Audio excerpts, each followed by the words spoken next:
هنتكلم في الفيديو ده عن القدمة ذات الورانية، أو زي ما بنقول بالعامية كده البكوليس. القدمة ذات الورانية بتتكون من جزء ثابت وجزء متحرك.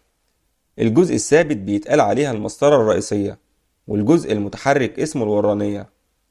الأداة دي 3 في 1، لأن من خلالها بنقدر نقيس القطر الخارجي أو المقاس الخارجي للجسم، والقطر الداخلي برضه من خلال الجزء الخلفي ده، وبنقدر نقيس العمق برضه من خلال الإبرة دي.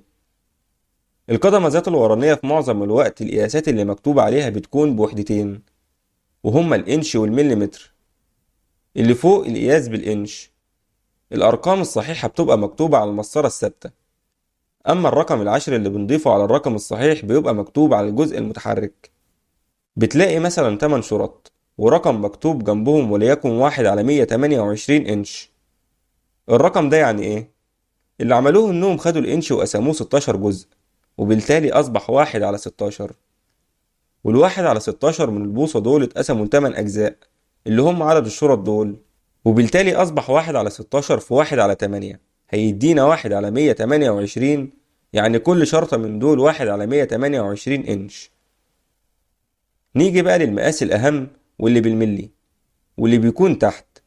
زي ما قلنا الرقم الصحيح بيكون مكتوب على المسطرة الثابتة، واللي كل شرط عليه ملي، والرقم العشري على الجزء المتحرك. هنلاقي مثلا إن في 20 شرطة على الجزء المتحرك، وجنبهم رقم، واللي بيكون 5/100. جه منين الرقم ده؟ هما خدوا ال1 ملي وقسموه على ال20 شرطة دول، والناتج هيديني 5/100. يعني كل شرطة من دول 5/100. وعشان نوضح أكتر، هنفترض إن عندنا الكورة دي، لو جينا نقيسها الرقم الصحيح بيكون قبل الصفر ده، يعني هنا هيكون 15. أما الرقم العاشر عشان نجيبه هنشوف الشرطة اللي منطبقة من شرط الجزء المتحرك مع الشرطة اللي فوقها على طول من الجزء الثابت، واللي هتكون هنا الشرطة دي اللي بعد الستة على طول.